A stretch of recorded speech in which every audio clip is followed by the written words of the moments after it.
আগামী 15ই ফাল্গুন অর্থাৎ 28শে ফেব্রুয়ারি আমাদের চতুর্থ বিবাহবার্ষিকী। আর সেই উপলক্ষে আমার হাজব্যান্ড অলরেডি আমাকে গিফট দিয়ে দিয়েছে। যদিও গিফট কেনার কোনো প্ল্যান এই মুহূর্তে ছিল না, গিয়েছিলাম অন্য একজনের জন্য ফোন কিনতে। যাওয়ার পর ফুট করেই আমার হাজব্যান্ড আমাকে একটা সারপ্রাইজ গিফট দিয়ে দিল, যেটা হলো আইফোন। কি নিলাম বা কি না নিলাম এবং কি কালার নিলাম সমস্তটাই বাড়ি যেয়ে দেখাবো। তার আগে চলুন কয়েকটা কথা বলি ফোন সম্পর্কে। প্রথমত, আমার খুব একটা ইচ্ছে ছিল না এতগুলো টাকা ফোনের পিছনে ইনভেস্ট করার। যেহেতু ফোনটা ক্যাশ টাকা থেকে নিতে হচ্ছে, তাই আমি আমার হাজব্যান্ডকে বলেছিলাম টাকাটা আমায় দাও, আমি একটা গয়না বানাই। তবে সে রাজি হলো না। তার বক্তব্য, না গয়না টয়না হবে না, তুমি আইফোনই নেবে, দরকার হয় তার সাথে অন্য কোনো গিফটও নিতে পারো। হ্যাঁ, অন্য গিফট তো অবশ্যই নিয়েছি, সেটা কি নিয়েছি অবশ্যই পরে শেয়ার করব। আর ফোনও কি কালার নিলাম এবং কোনটা নিলাম অবশ্যই বাড়ি যেয়ে আপনাদের সাথে শেয়ার করবো।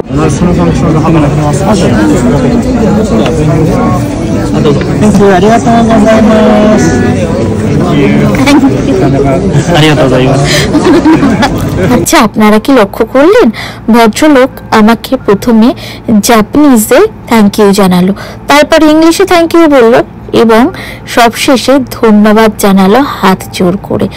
দেখে না একদম মনটা আপ্লুত হয়ে গেল। ভদ্রলোক কিন্তু জাপানিজ একজন ভদ্রলোক, তা সত্ত্বেও যে উনি আমাদের কালচারটাকে এতটা ভালোবেসে সম্মান জানিয়ে আমাকে এত সুন্দর করে হাত জোড় করে ধন্যবাদ জানালো, তার জন্য সত্যি আমার খুব গর্বিত লাগছিল। যাই হোক, বাড়িতে চলে এসেছি আর এখন ফোনটা আনবক্সিং এর পালা। ফোনটা আনবক্সিং তো করছি, ওদিকে কিন্তু ভিডিও কলের সাথে সাথে আমার বোন ভিডিও কলে রয়েছে। একটা ফোন থেকে ভিডিও করা হচ্ছিল আর আমার পুরোনো ফোনটা আমার বোন ছিল ভিডিও কলে। আমি চেয়েছিলাম সবাইকে নিয়েই ফোনটা আনবক্সিং করতে।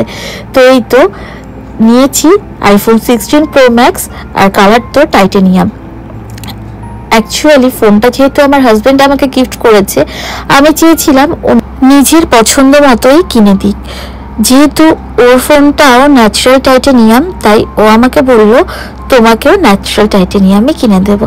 আর আমি রাজিও হয়ে গেলাম, কারণ কালারটা সত্যিই অসাধারণ। তো এবার চলুন ফোনটাকে খুলি। আর এখনো যেহেতু প্রচুর কাজ বাকি রয়েছে ফোনের, জাস্ট আমি ফোনটাকে আনবক্সিং করলাম, আপনাদের সাথে শেয়ার করব দেখে।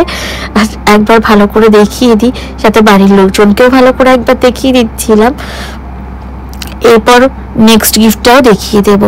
আচ্ছা, ব্যাকগ্রাউন্ডটা একটু অ্যাভয়েড করবেন। আর যেটা বলার সেই বিষয়টা হলো, ফোন কিনেছি আমরা জানুয়ারি 2 তারিখে, কিন্তু যেহেতু অ্যানিভার্সারি এই মাসে এবং আর একটা যেই উপহার, সেই উপহারটা পেয়েছি আমি রিসেন্টলি, তাই জন্য ডিসাইড করেছিলাম দুটো উপহার একসাথেই আপনাদের সাথে শেয়ার করব। তো চলুন নেক্সট উপহারটাও দেখাই। আচ্ছা বলি, নেক্সট উপহার এসছে সুদূর বাংলাদেশ থেকে, আর উপহারটা নিয়ে এসছে নাবিন ভাইয়া এবং ভাবি। ওদেরকে আমি বলেছিলাম নিয়ে আসার জন্য, ওরা নিয়ে এসছে, তাই ওদেরকে অসংখ্য ধন্যবাদ। আচ্ছা, কি কিনেছি বলুন তো? শাড়ি যে কিনেছি সেটা তো অনেকেই বুঝতে পেরে গিয়েছেন কি শাড়ি কিনেছি, আপনারা গেস করুন। শাড়িটি আমার ভীষণই পছন্দের, আর যারা আমার মতো শাড়ি প্রেমী তারা অবশ্যই চাইবেন এই জিনিসটি বা এই শাড়িটি আপনাদের ওয়ার্ড্রবে থাকুক শাড়ির কালেকশনে।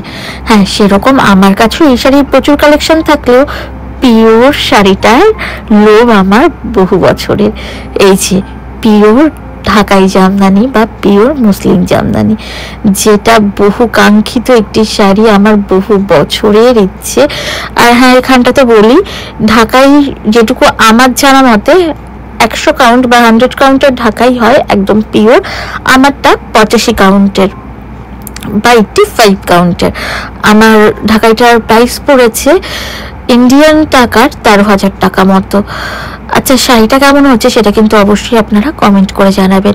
শাড়িটা আমার যেহেতু বহু কাঙ্ক্ষিত শাড়ি, শাড়িটা হাতে পেয়ে আমি ভীষণই আপ্লুত হয়ে গিয়েছিলাম। আসলে মানে আমি বলে বোঝাতে পারবো না শাড়িটা আমার কতটা পছন্দ হয়েছে। আর আমার যে কোনো ট্র্যাডিশনাল জিনিস খুবই পছন্দ। আমার মা সবসময় বলে ট্র্যাডিশনাল জিনিসের মূল্যই অন্যরকম। Thank you.